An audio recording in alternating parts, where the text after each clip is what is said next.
Good morning friends. आप सभी का एक बार फिर से हमारे यूट्यूब चैनल पर स्वागत है। और आज की इस वीडियो में हम आप लोगों को साइकोलॉजी प्रैक्टिकल एंड वाइवा के बारे में बताएंगे। तो दोस्तों शुरू करते हैं। ये फाइल ओपन कर लेते हैं।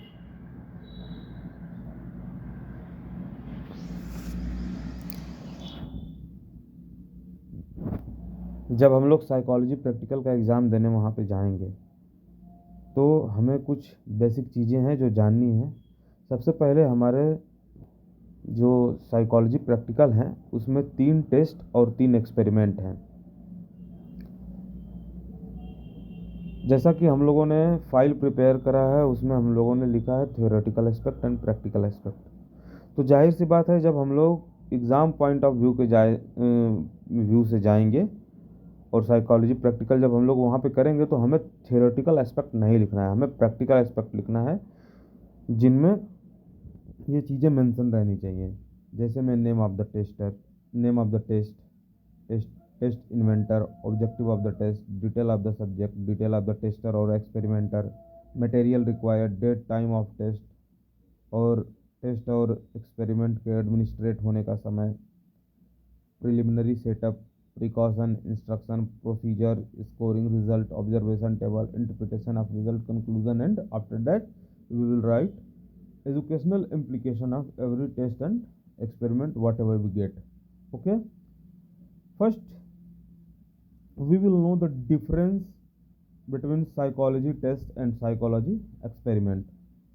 तो जैसा कि आप लोग देख सकते हैं साइकोलॉजी टेस्ट और एक्सपेरिमेंट में क्या डिफरेंस है। तो सबसे पहले मैं आप लोगों को डिफरेंस बता देता हूँ। टेस्ट और एक्सपेरिमेंट में क्या डिफरेंस है। जो टेस्ट होता है वो रिजल्ट को वैलिडेट करता है। टेस्ट के रिज़ल्ट फिक्स होते हैं। टेस्ट जो होते हैं उनके रिज़ल्ट एक अटेम्प्ट में आ जाते हैं। और जो टेस्ट होता है वो प्रोसीजर होता है किसी भी चीज़ को मेज़र करने के लिए। और ये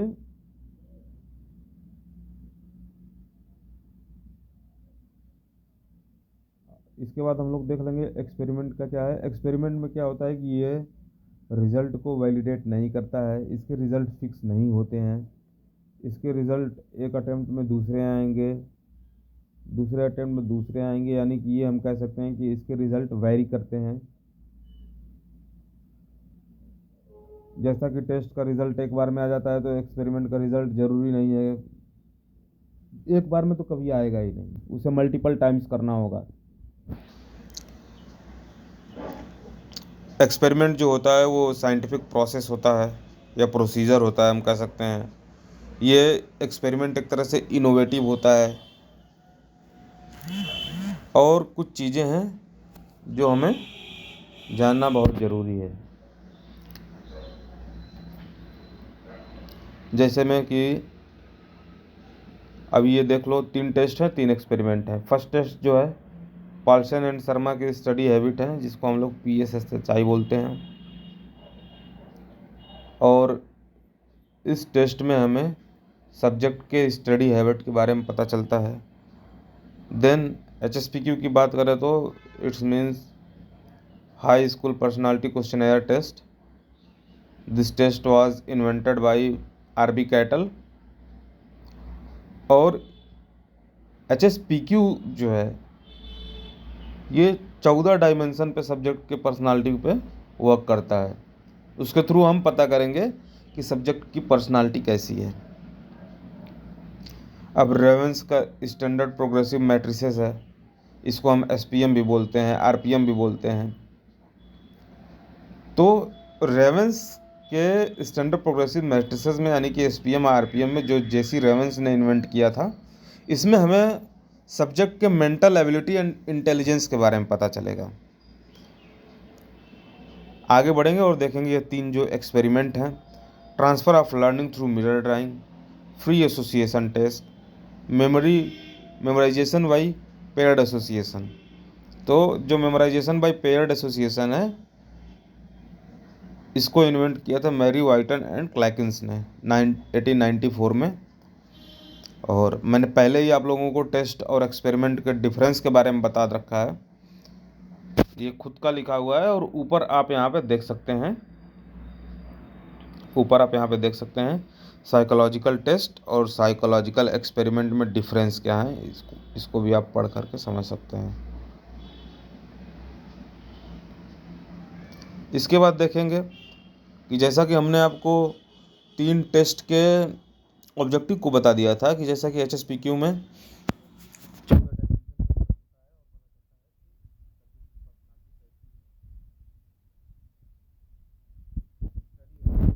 सब्जेक्ट के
that how the thing affects the subject, and if we talk about law of exercise, it consists of two parts, law of use and disuse.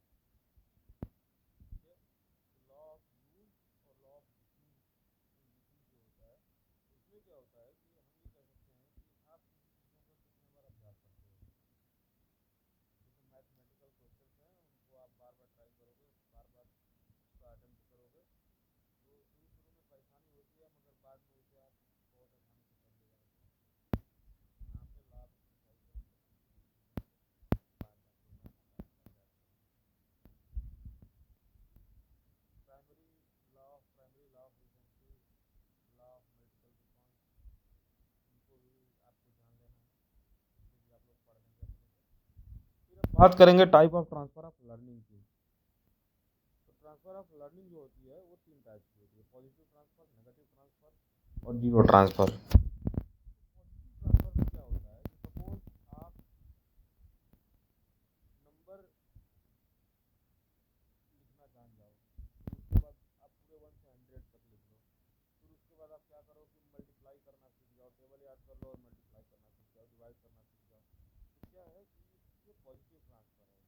जैसे आपने टेबल लर्न करा 2 का, तो आपको 2 से रिलेटेड जो मल्टीप्लिकेशन है, जो डिवीजन है, उसे आप कैलकुलेट कर लोगे, तो इसको आप क्या बोलेंगे, पॉजिटिव ट्रांसफर।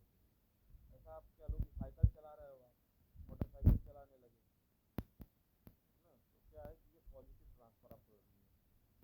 नेगेटिव ट्रांसफर में क्या होता है कि जैसे आप कोई एक काम सीख रहे हैं, इससे आपका दूसरा काम डिस्टर्ब हो जाए, यानी कि उसकी एक्यूरेसी खराब हो जाए, तो वहाँ पर नेगेटिव ट्रांसफर